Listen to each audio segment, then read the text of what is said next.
So here's a fun political magic trick for you. How do you lose an entire province's support while your personal approval rating doesn't budge an inch? Well, if you're Prime Minister Mark Carney, apparently you just need a pipeline, a controversial memorandum of understanding, and the ability to make British Columbians angrier than a raccoon in a locked garbage bin. Welcome back to Canadian Insights, where we break down the political chaos that makes our country so beautifully dysfunctional. A fresh Angus Reid poll just dropped, and it's serving up some seriously confusing tea. Mark Carney's approval rating in British Columbia is sitting pretty at 52%, completely unchanged since early November. Meanwhile, his party, the Federal Liberals, just face-planted harder than a first-time skier on Whistler's double black diamonds, dropping 5 whole points in BC voter intention. They're now trailing the Conservatives 33 to 43%.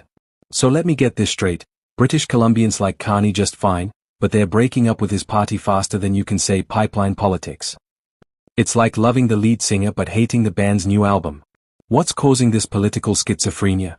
2 words, pipeline memorandum. Or if you want the fancy version, it's Ottawa's new memorandum of understanding with Alberta that's got coastal BC more fired up than a Tim Hortons at 6 in the morning. This MOU has the potential to sidestep a federal tanker ban off BC's north coast, and let me tell you, that's gone over about as well as suggesting pineapple belongs on poutine at a Quebec dinner party. Premier David Eby isn't happy. Multiple coastal First Nations aren't happy. Environmental groups are losing their collective minds. And yet, somehow, Mark Carney's personal approval rating is chilling at 52% like nothing's happening. It's the political equivalent of your house being on fire while you're inside sipping coffee saying this is fine. Nationally, Carney's also sitting at 52% approval, which means he's managed to maintain this bizarre equilibrium where half the country thinks he's doing a decent job while his party's support in BC is crumbling like a stale Nanaimo bar. Now here's where it gets even weirder. Over in Alberta, the province that loves pipelines more than the Flames love disappointing their fans in the playoffs, Carney's approval actually went up 3 points to 45%. That's right, while BC is metaphorically throwing tomatoes, Alberta's giving a cautious thumbs up. It's almost like making a deal that could benefit Alberta's oil industry makes Albertans like you more. Who knew political science could be so straightforward? But let's zoom out for a second and talk about what this poll really tells us. We're watching a masterclass in the difference between personal brand and party brand. Mark Carney, the guy, is doing fine. Mark Carney's Liberals? Not so much. It's like everyone agrees the captain of the Titanic seems nice, but they're still jumping into the lifeboats. This disconnect is fascinating because it suggests that British Columbians aren't necessarily mad at Carney himself, they're mad at the decision, mad at the optics, mad at the feeling that Ottawa just made a backroom deal that could impact their coastline without proper consultation. And can we talk about the optics for a second? Because they're brutal. Here you have a government that's been pushing environmental credentials, talking about climate action, presenting themselves as the guardians of Canada's natural spaces, and then boom, they sign an MOU that looks like it might open the door to more tanker traffic off one of the most ecologically sensitive coastlines in the world. It's like being a vegan influencer who gets caught with a KFC bucket. The hypocrisy, whether real or perceived, is what's killing them. The coastal First Nations opposition is particularly significant here. These communities have been fighting for decades to protect their waters, their livelihoods, their cultural heritage.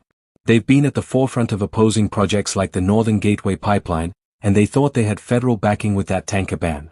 Now this MOU shows up and it feels like a rug pull. When you alienate the very communities you've claimed to support and partner with, that's not just bad policy, that's bad politics, and honestly, it's just plain bad. So the Conservatives are loving this. They've jumped to 43% in BC, which in Conservative circles is basically winning the lottery and finding a $20 bill in your old winter coat on the same day. They get to play both sides. In Alberta, they can say the Liberals are finally seeing sense on pipelines but moving too slowly, and in BC, they can criticize the Liberals for betraying environmental promises and Indigenous partnerships. It's political judo, and Pierre Poilievre's team is absolutely executing it. What makes this 5-point drop even more dramatic is the speed. This isn't a gradual erosion over months, this is a sharp drop directly connected to a single policy decision. That's rare in politics. Usually, support bleeds slowly, death by 1,000 cuts. But this? This is more like a political anvil drop. One MOU, one news cycle, and suddenly a third of British Columbians who were considering Liberal are looking elsewhere. The question now becomes, is this recoverable? Can the Liberals win back these voters, or is BC going to become Conservative blue in the next election? The fact that Carney's personal numbers haven't dropped suggests there's still a pathway. If he can thread the needle, show that the MOU includes real environmental protections, meaningful Indigenous consultation, and clear limits that respect BC's concerns, maybe those voters come back. But that's a big if, and the clock is ticking louder than the House of Commons countdown clock during question period. Here's the reality check though. Federal politics in Canada has always been about managing regional tensions. You can't make Alberta happy without risking BC. You can't satisfy Quebec without Ontario side-eyeing you. You can't please the prairies without the Maritimes wondering what happened to them. It's like trying to coordinate a group dinner where everyone has different dietary restrictions, allergies, and strong opinions about where to eat. Someone's always going to be unhappy. The skill is in making sure that someone isn't an entire province you need to win. What this poll really highlights is how pipeline politics in Canada are the ultimate no-win scenario. They're the Kobayashi Maru of Canadian policy. Every decision creates winners and losers, and the losers get really, really loud. The energy sector needs infrastructure, Alberta's economy depends on it, but BC's coastline is genuinely vulnerable, and First Nations rights are constitutionally protected.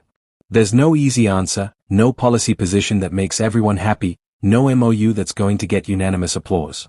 But here's what makes this particularly spicy. We're potentially watching the beginning of a larger shift in BC politics. If the Liberals lose BC in the next election, that's a massive problem for any path to victory. British Columbia isn't just any province, it's 42 seats, it's been a Liberal stronghold in recent elections, and losing it would be like playing hockey without a goalie. Sure, you might score some goals, but you're probably going to lose. The Conservatives know this, which is why they're pushing hard in BC right now. They smell blood in the water, or should I say, they smell oil in the pipeline. They're positioning themselves as the party that listens to BC's concerns while also being pragmatic about national energy needs. Whether that's genuine or just smart politics doesn't really matter if it works. So where does this leave us? Mark Carney's got decent approval ratings but a party that's hemorrhaging support in a crucial province. He's got Alberta cautiously warming up to him while BC is cooling off faster than a Vancouver winter rain. He's got a pipeline MOU that's supposed to balance competing interests but seems to be satisfying nobody completely. And he's got an opposition party that's gained 5 points without really having to do anything except exist and criticize. The next few months are going to be critical. Can the Liberals stop the bleeding in BC? Will they double down on the MOU or try to walk it back? How will they rebuild trust with coastal First Nations? And most importantly, can Carney convert his personal approval into actual votes for his party? Because right now, he's like a popular teacher at a school nobody wants to attend. If you want to stay on top of all the political drama, the polls, the policy fights, and the moments that make Canadian politics simultaneously frustrating and fascinating, hit that subscribe button because we post multiple videos every day breaking down exactly what's happening in Ottawa and across the country. Drop a comment below and let me know. Do you think the Liberals can recover in BC or is this the beginning of a Conservative wave? I'm Canadian Insights, and I'll catch you in the next one where we'll probably be discussing whatever new controversy drops in the next 12 hours because let's be honest, it's Canadian politics, something's always happening.